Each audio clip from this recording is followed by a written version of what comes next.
Untuk teman-teman yang ingin mempromosikan bisnisnya atau mendukung YouTube ini, bisa menghubungi nomor gua yang ada di kolom deskripsi. Lalu akan ada satu spot tambahan bagi negara yang ada di peringkat 2 teratas koefisien UEFA. Nah, berarti akan dilihat lagi nih di akhir musim nanti, siapa 2 liga teratas yang berhak mengirimkan 5 perwakilan ke Liga Champion. Ini masih punya peluang berubah-ubah.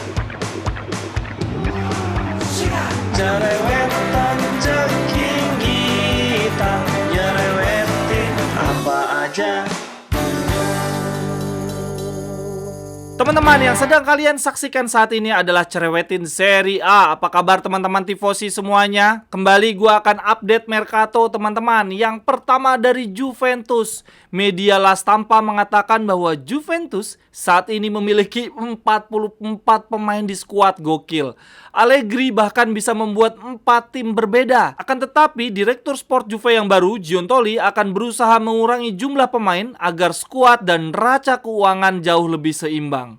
Menurut Gazeta, ada satu pemain yang punya kemungkinan besar untuk dibuang, yaitu Bonucci. Gazeta mengatakan bahwa Juve sudah tidak menginginkan Bonucci. Dia akan menjadi pilihan terakhir di lini pertahanan.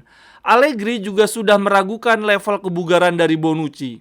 Juve ingin mengurangi gaji Bonucci dari 6 juta ke 3,5 juta. Gayung bersambut teman-teman, Bonucci lebih memilih bertahan di Juve walaupun gaji berkurang. Kemudian berita yang kedua datang dari Milan yang baru saja kedatangan 2 pemain dari Chelsea ya, Pulisic dan Loftus-Cheek. Hal ini membuat lini tengah Milan saat ini sangat gemuk dan yang pasti akan menjadi pemain yang dikorbankan. Menurut La Gazzetta, petualangan dari De Ketelaere di Milan telah berakhir. Aston Villa menunjukkan ketertarikan dengan menawar 25 juta, yang mana harga tersebut dianggap belum cukup untuk menggoda Milan.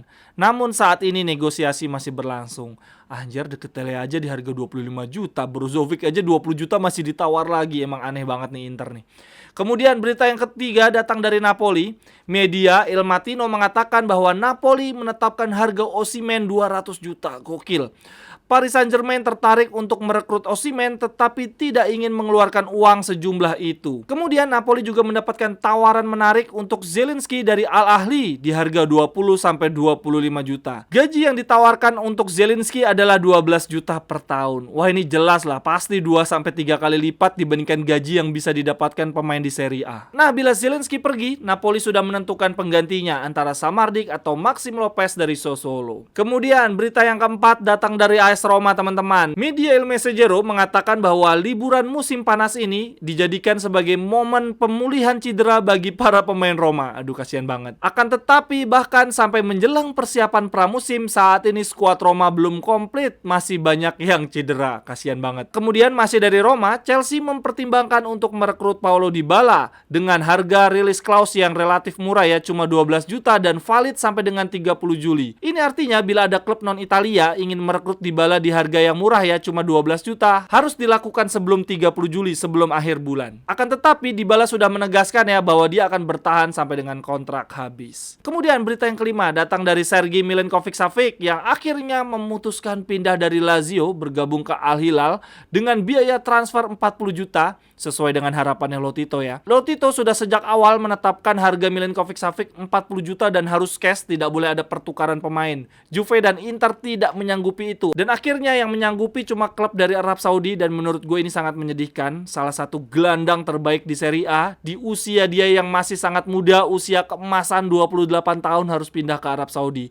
Tetapi kalau dilihat dari gajinya memang aduh ini menggiurkan banget, 20 juta per tahun. Jadi sangat amat wajar klub Serie A tidak akan ada yang bisa merekrut Sergej Milinkovic-Savic. Dilihat dari harga transfernya yang 40 juta dan gaji 20 juta per tahun, jelas nggak ada klub Serie A satupun yang bisa mencapai ini. Kemudian berita yang keenam datang dari Donnarumma, kiper utama tim nasional Italia yang saat ini bermain di Paris Saint-Germain. Menurut Corriere dello Sport, Luis Enrique, pelatih Paris Saint-Germain, tidak mempertimbangkan Donnarumma sebagai kiper utama Paris Saint-Germain karena Donna dianggap tidak mampu bermain dengan kakinya alias tidak punya kemampuan yang baik dalam hal passing. Luis Enrique menganggap Donnarumma bukanlah kiper modern.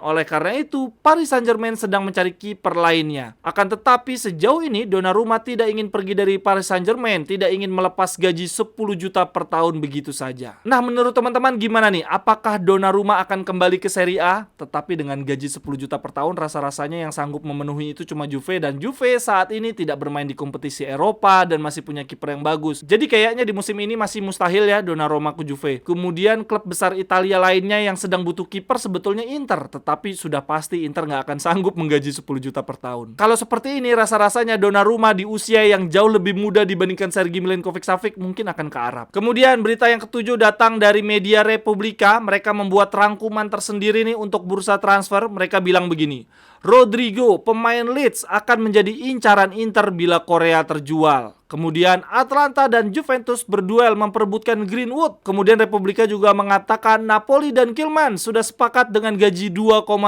juta per tahun dan Varoni juga akan bergabung ke Napoli. Lalu yang terakhir dari Republika, Genoa, tim yang baru saja promosi, menargetkan Retegui. Nah ini baru pas nih Retegui pergi ke Genoa. Kalau Retegui ke tim papan atas Serie A rasanya masih nggak mungkin sih. Karena klub dia sebelumnya di Liga Argentina pun cuma klub papan tengah. Jadi kalau dia pindah ke Serie A ya memang sudah sewajarnya main dari klub papan bawah dulu. Lalu berita yang terakhir untuk cerewetin Serie A hari ini, ada kabar baik bahwa Serie A punya potensi mengirimkan 5 wakil ke Liga Champions musim depan. Jadi sebagai informasi aja nih teman-teman, peserta atau partisipan Liga Champions di musim depan itu akan bertambah jumlahnya dari 32 ke 36. Lalu akan ada 1 spot tambahan bagi negara yang ada di peringkat 2 teratas koefisien UEFA. Nah berarti akan dilihat lagi nih di akhir musim nanti siapa 2 liga teratas yang berhak mengirimkan 5 perwakilan ke Liga Champions. Ini masih punya peluang berubah-ubah. Sekian dulu untuk cerewetin Serie A hari ini teman-teman. Silahkan tuliskan pendapat teman-teman di kolom komentar. Sampai ketemu di cerewetan-cerewetan berikutnya. Bye-bye.